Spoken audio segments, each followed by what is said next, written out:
Bonjour, le Paris Saint-Germain, en ce moment, ne prépare pas juste un mercato d'été. Non, il est en train de dessiner les plans d'une toute nouvelle ère. Aujourd'hui, on va décortiquer ensemble ce projet, un plan absolument colossal qui vise à remodeler l'équipe, de A à Z, des fondations défensives jusqu'à la pointe de l'attaque. On parle ici de ce qu'on pourrait appeler un mercato XXL. L'objectif, il est clair, c'est de remodeler l'équipe en profondeur et, par la même occasion, d'envoyer une véritable onde de choc à travers tout le football européen. En gros, l'idée, c'est de frapper très très fort. Alors, il faut se souvenir que le mercato précédent a été jugé assez calme par beaucoup d'observateurs. Et bien là, on assiste à un changement radical de stratégie. Tout ça, c'est sous l'impulsion de Luis Enrique, qui est très exigeant. Il veut une équipe qui a la maîtrise totale du ballon, qui presse sans arrêt. Bref, le club prépare des changements majeurs pour lui construire une équipe qui soit vraiment à son image. Bon, par où est-ce qu'on commence? Eh bien, par l'attaque. C'est un peu la pièce maîtresse de tout ce projet. Luis Enrique n'a pas juste une vague idée en tête. Non, il a un portrait robot extrêmement précis de l'attaquant qu'il lui faut. Et il y a un nom qui, visiblement, coche absolument toutes les cases. Qu'est-ce qu'il recherche exactement Luis Enrique? Ce n'est pas simplement un bon ailier. Non, le profil est bien plus exigeant de ça. Il veut un joueur qui soit capable de presser non-stop, d'attaquer la profondeur, mais aussi de rentrer à l'intérieur du jeu pour créer des espaces pour les autres. Et le tout en gardant son sang-froid au moment décisif, que ce soit pour la dernière passe ou pour le tir. C'est un travailleur infatigable qu'il recherche, même quand il n'a pas le ballon. Et c'est là que le plan devient vraiment fascinant. C'est quand on superpose cette checklist avec le profil d'un joueur en particulier, Rodrigo. Là, on voit que ce n'est pas du tout un hasard. Chaque exigence d'Enrique, elle trouve une réponse directe dans les qualités du Brésilien. Attaquer la profondeur, c'est sa spécialité, avec ses appels en diagonale. La polyvalence, il est aussi à l'aise à droite, à gauche ou même en fou numéro 9.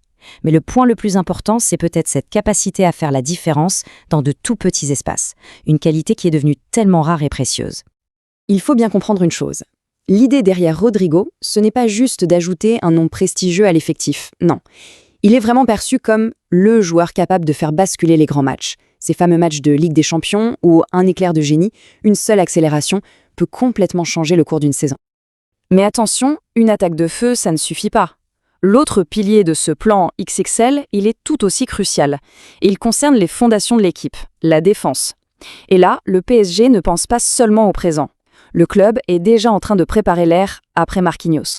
Et sur ce dossier, il y a un nom qui semble mettre tout le monde d'accord au sein du club, que ce soit la direction ou le staff technique, c'est Dayo Upamecano.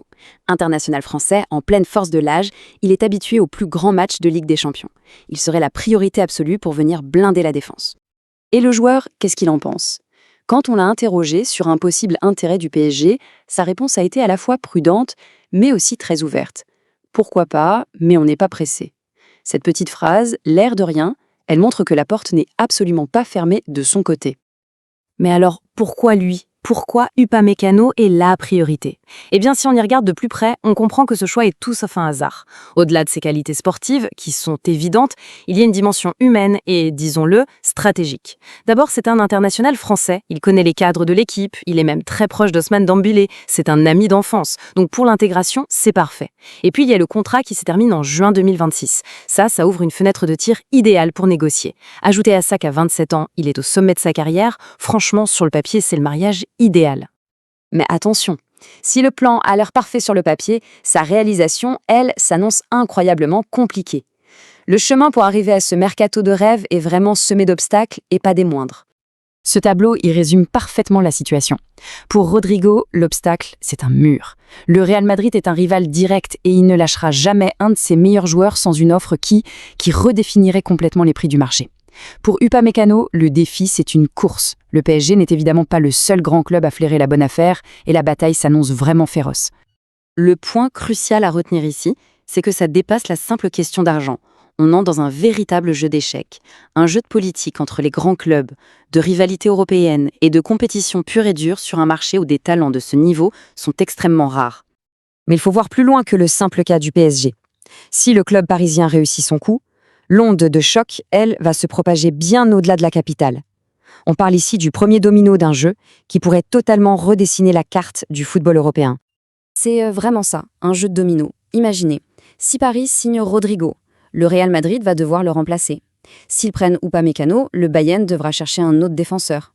Et ces géants, pour se renforcer, ils iront piocher dans les effectifs d'autres grands clubs, en Italie, en Angleterre, ce qui déclenchera une réaction en chaîne sur tout le marché.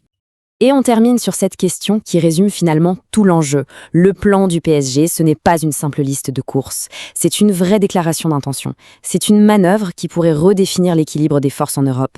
La vraie question, ce n'est donc plus de savoir si Paris peut le faire, mais plutôt de se demander quelles seront les conséquences pour tous les autres si le club y parvient. Une chose est sûre, l'été s'annonce très, très mouvementé.